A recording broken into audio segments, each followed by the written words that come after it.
주시는 하나님의 말씀, 오늘은 신약 성경 51면 마태복음 28장 1절에서 10절까지에 있는 말씀입니다. 신약 성경 마태복음 28장 1절에서 10절까지에 있는 말씀을 먼저 봉독해 드립니다.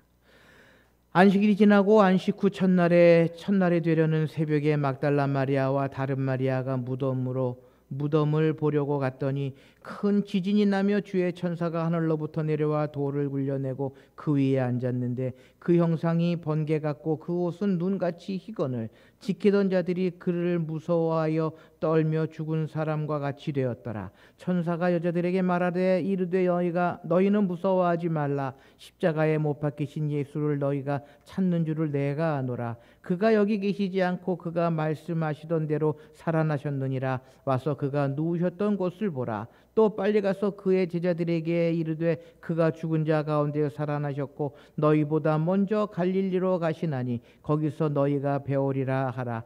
보라, 내가 너희에게 일렀느니라 하거늘 그 여자들이 무서움과 큰 기쁨으로 빨리 무덤을 떠나 제자들에게 알리려고 다름질할세 예수께서 그들을 만나 이르시되 평안하냐 하시거늘 여자들이 나아가 그 발을 붙들고 경배하니 예수께서 이르시되 무서워하지 말라. 가서 형제들에게 갈릴리로 가라 하라. 거기서 나를 보리라 하시니라.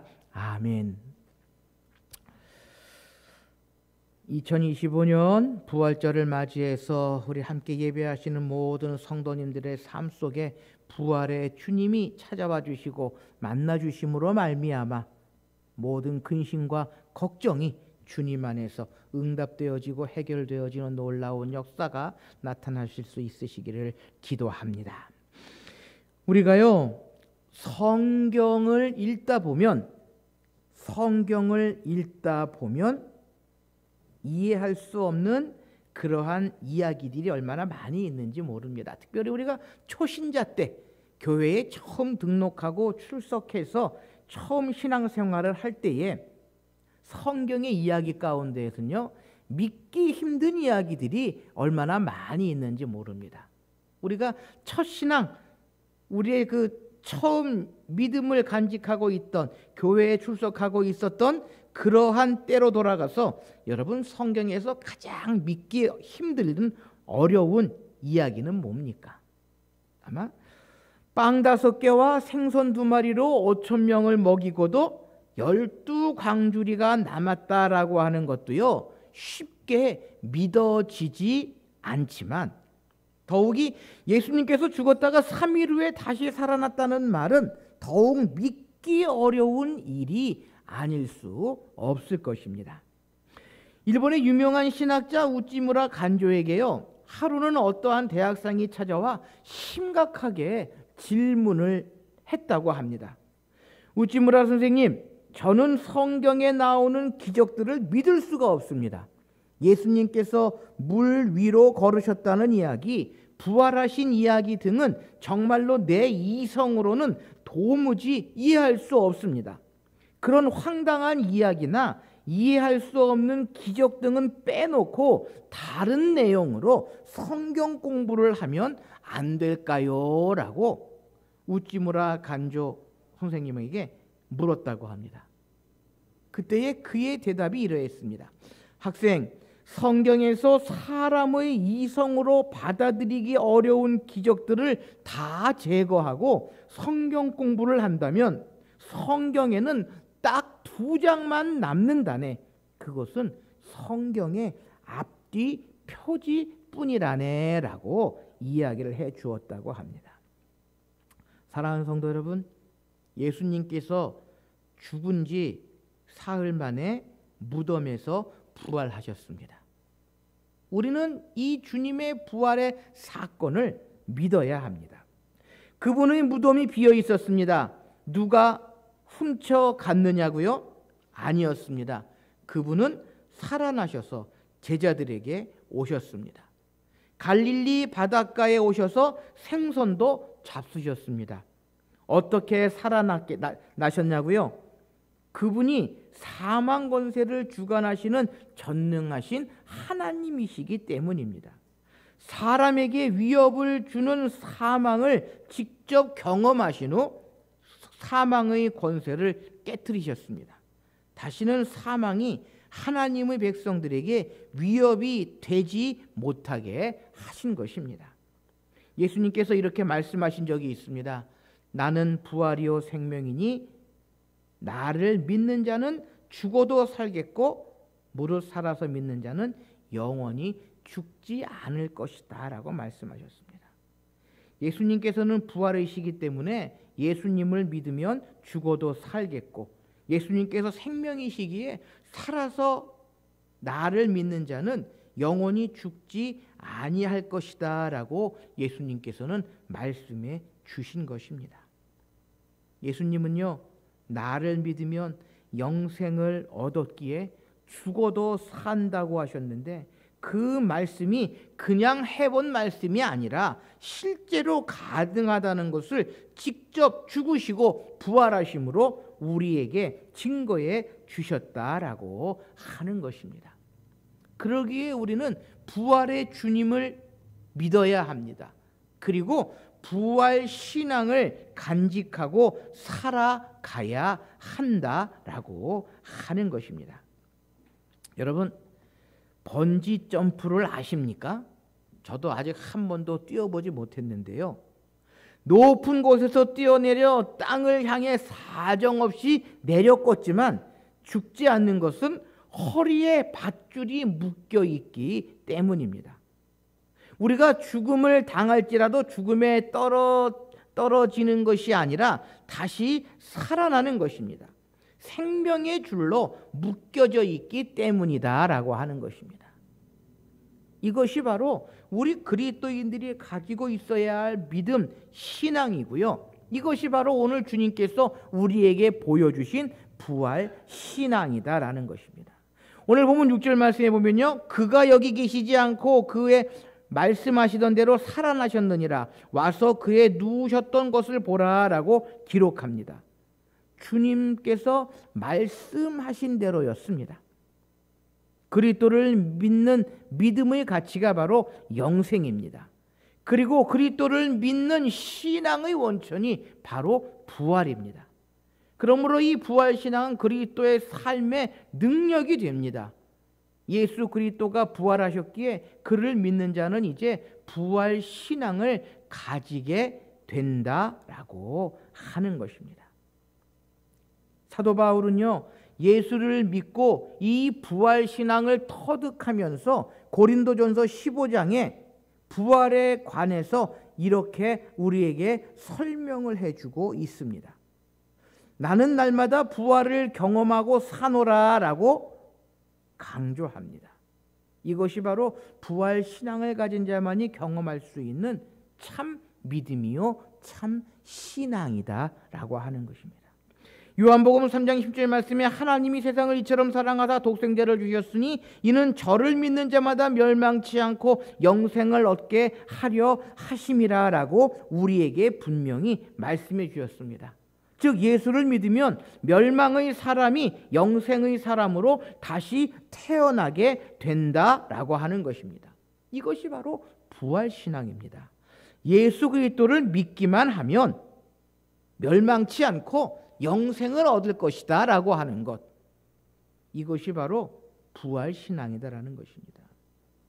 요한복음 1장 12절 말씀에 영접하는 자 곧 그 이름을 믿는 자의 하나님의 자녀가 되는 권세를 주셨으니 라고 기록합니다.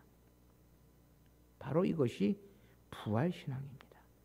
예수 그리스도 이름을 믿고 하나님의 자녀로 살아가는 것, 어떠한 환난, 어떠한 근심, 어떠한 역경을 맞닥뜨릴지라도 하나님의 자녀로서 살아갈 수 있다고 하는 것, 그것이 바로 부활신앙이다라는 것입니다. 뿐만 아니라 고린도후서 5장 17절 말씀에 보면요, 그런즉 누구든지 그리스도에 있으면 새로운 피조물이라 이전 것은 지나갔으니 보라 새 것이 되었도다 라고 우리에게 말씀합니다.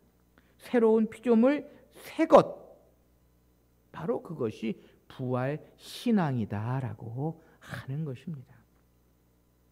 사랑하는 성도 여러분, 우리가 예수 그리스도를 믿는다고 하는 것, 바로 그것이 우리가 부활 신앙을 간직하고 있다라고 하는 것입니다. 그러나 안타까운 것은요, 예수 믿는 사람들이 이 부활 신앙을 다 갖고 있지는 않다라고 하는 것입니다. 예수 그리스도를 믿으면서도요, 부활 신앙을 간직하지 아니하고 자신이 여태까지 겪었던, 경험했던 자신의 믿음, 자신의 신앙만을 간직하고 살아가는 사람들이 얼마나 많이 있는지 모릅니다. 그래서요, 주님의 뜻을 헤아리기보다는, 하나님의 계획을 헤아리기보다는, 우리에게 주시는 저 천국 하나님의 나라를 받아보기보다는 지금 당장 내 눈앞에, 내 손에 무엇인가를 경험하고 누리고 이루어야 직성이 풀리는 그러한 사람들이 얼마나 많이 있는지 모릅니다. 여러분, 부활신앙을 한마디로 이야기하라라고 한다면은요, 오늘 우리에게 찾아오셔서 부활의 참 소망을 주시고 새 생명을 주신 주님을 바라보고 주님만을 의지하고 주님 안에 모든 것들을 맡기고 살아가는 일이다라고 하는 것입니다. 그러기에 우리는 날마다 우리의 삶 속에서요, 부활의 신앙을 경험하며 살아가야 한다라고 하는 것입니다. 그렇다면 우리가 경험하고 살아가야 하는 부활의 신앙은 과연 어떠한 일이겠습니까? 그것은 첫째로 지금도 살아계신 주님을 믿는 삶이다라는 것입니다. 여러분, 부활절의 진정한 의미는요, 우리가 믿는 주님이 지금도 살아계시다라고 하는 것입니다. 세상의 모든 종교들이 죽은 사람을 믿지만 우리는 살아계신 주님을 믿는다라는 것입니다. 이것이 기독교의 신앙인 것입니다. 지금도 살아계신 주님을 확실하게 믿고 확신하는 믿음의 성도들이 되어야 한다라는 것입니다. 저 부활이 먼 옛날 이스라엘 땅에서만 이루어진 것이 아니라 지금도 살아계신 주님을 믿는 삶을 살아가는 것, 그것이 부활신앙으로 살아가는, 부활신앙을 경험하는 그리스도인들의 모습이다라고 하는 것을 우리는 기억해야 하는 것입니다. 갈릴리에 있는 제자들을 부활의 주님이 먼저 찾아오셨습니다. 주님 없이 제자들만 덩그러니 남아 있습니다. 그들은 서로 할 말을 잃었습니다. 그들의 머리에 스치는 생각이 무엇이었겠습니까? 주님이 안 계신 그들에게 가장 현실적으로 다가오는 문제는 먹는 것이었습니다. 그래서 베드로가 물고기를 잡으러 가겠다고 했을 때 다른 제자들도 군말 없이 따르는 것을 보면 그들의 공통적인 문제를 보여주고 있습니다. 그러나 그 부활의 주님은 그들에게 찾아오셨습니다. 그리고 그들이 부족한 것, 다시 말하면 먹고 사는 문제를 해결해 주셨습니다. 부활의 주님은 베드로를 찾아가 물고기가 안 잡히는 것이 문제가 아니라 살아계신 주님이 계시다는 것을 믿지 못하는 그 베드로에게 주님은요, 찾아와 주셨다라는 것입니다. 사랑하는 성도 여러분, 부활 신앙을 날마다 경험하기 위해서는요, 지금도 살아계신 주님을 믿는 믿음으로 살아가야 한다라고 하는 것입니다.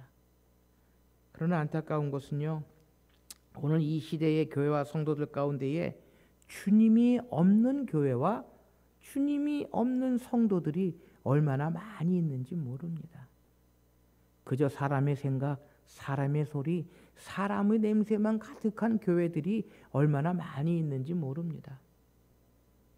주님 없이 그저 여가 생활, 취미 생활로 교회에 와서 서로 떠들고 먹고 즐기고 하는 성도들이 얼마나 많이 있는지 모릅니다.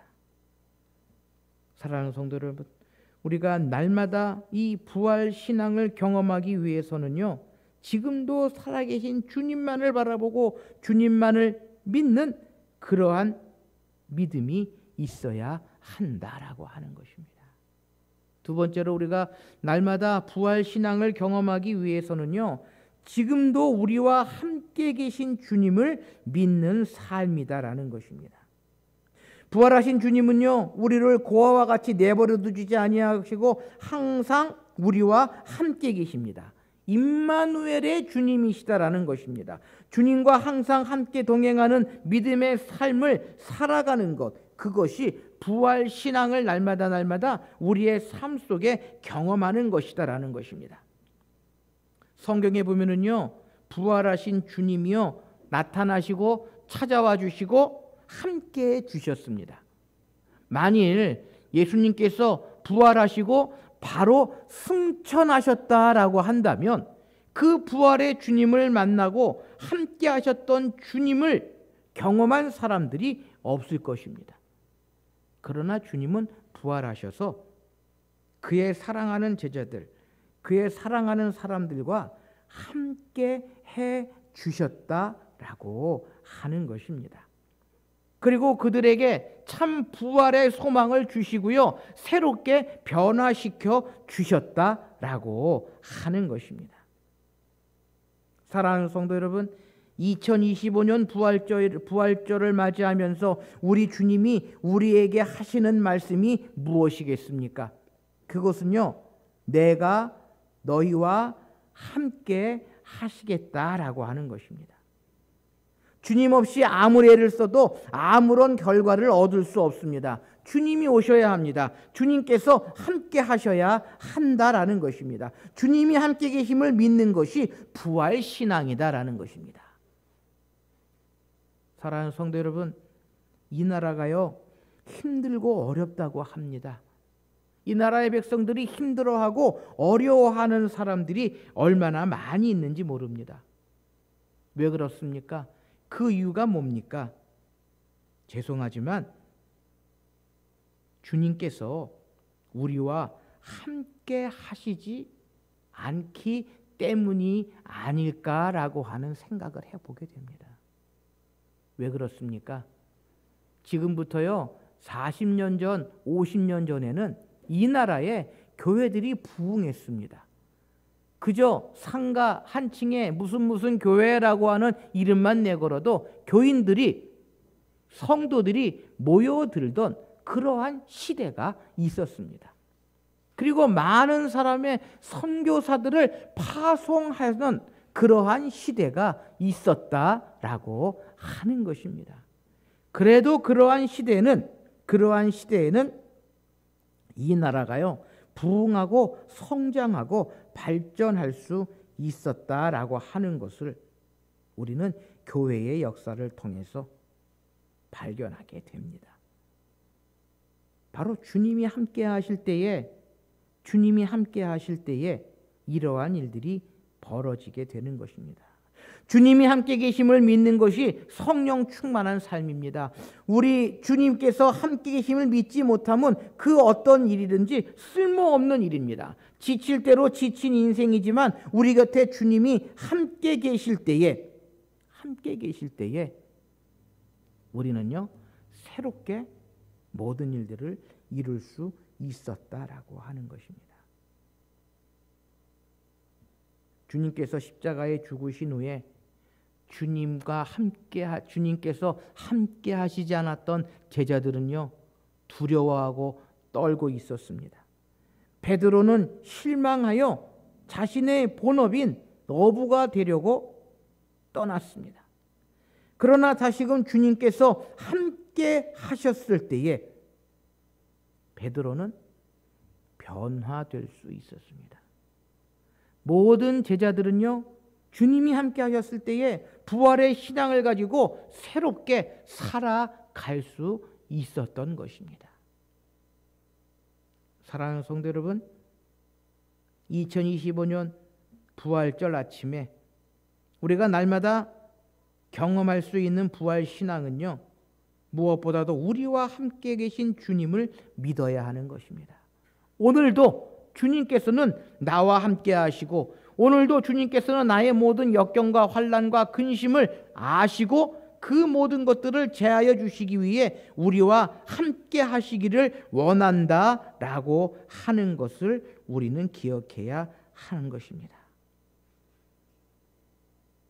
세상 끝날까지 내가 너희와 항상 함께 있으리라고 하신 그 주님의 말씀을 늘 기억하며 언제나 우리 곁에 계시는 주님을 믿고 그 능력을 힘입어 살아가는 성도들이 되실 수 있으시기를 바랍니다. 그럴 때에 부활의 신앙을 날마다 경험하며 살아갈 수 있다라는 것입니다. 마지막으로 우리가 날마다 경험할 수 있는 부활 신앙은요, 지금도 우리의 승리를 보장해 주시는 주님을 믿는 삶이다라고 하는 것입니다. 부활의 신앙은요, 최후의 승리가 주님의 것임을 믿는 신앙입니다. 영원한 승리의 보장이신 주님을 의지함으로 항상 불의와 죄악의 세력과 싸워 늘 승리하는 믿음의 성도들이 되어야 한다라고 하는 것입니다. 우리가요, 예수 믿기 전에는 열심히 사는 길밖에 없었습니다. 그러나 주님이 부활하신 후에는요, 새로운 삶이 있습니다. 그것은 성령 충만함으로 사는 것입니다. 내 마음에 예수님의 마음과 사랑으로 가득 찰 때 성령 충만하다고 하는 것입니다. 주님의 마음으로 일할 때에 비로소 우리는 이 세상에서 승리할 수 있습니다. 지금도 우리의 승리를 보장해 주시는 주님을 의지하고 살아가는 성도들이 되어야 한다라고 하는 것입니다. 여러분, 우리 그리스도인들의 삶은요, 두 가지의 삶을 살고 있습니다. 하나는 이 땅에서의 삶을 살아가고 있고요, 또 하나는 하나님의 나라 천국 시민으로서의 삶을 살아가고 있다라는 것입니다. 비록 이 세상에서의 삶이 우리에게 많은 것을 보장해 주지 못한다 할지라도 부활 신앙을 간직하고 우리가 살아갈 때에 우리는요, 저 하나님의 나라 천국에서 승리를 보장해 주신다라고 하는 것입니다. 그것이 바로 부활 신앙으로 살아가는 성도들의 삶이다라는 것입니다. 혼자의 삶에서는 실패하고 내 능력으로 내 힘으로 살아가려 할 땐 실패하지만 주님의 것으로 주님과 함께하는 삶은 반드시 승리하게 된다라는 것입니다. 우리 주님을 믿는 믿음과 우리 주님께서 함께하심을 늘 기억하며 살아가는 성도들에게는요, 반드시 승리를 보장해 주신다라고 하는 것입니다. 주님께 온 만과 온 마음을 들여서 온 인격을 들여서 주님의 것으로 일하고 주님의 것으로 살아갈 때에 우리에게는 반드시 승리가 보장되어져 있다라는 것입니다. 바로 우리는 그러한 믿음으로 그러한 신앙으로 살아가야 하는 것입니다. 그것이 참 부활의 의미를 기억하고 부활 신앙으로 살아가는 성도들의 모습이다라는 것입니다. 사랑하는 성도 여러분, 부활주일 아침에 부활의 신앙은 주님이 지금도 살아계신 주님으로 믿는 것입니다. 지금도 우리의 곁에 항상 계심을 믿는 것입니다. 그리고 우리가 살아계신 주님을 인하여 승리한다는 사실을 선언하고 선포하는 삶을 살아가는 것입니다. 이것이 날마다 경험하는 부활 신앙의 참 모습이요, 우리에게 부활의 참 소망을 주신 우리 주님의 뜻임을 기억하며 날마다 부활 신앙으로 살아가시는 저와 여러분들이 되실 수 있으시기를 바랍니다. 기도하십시오.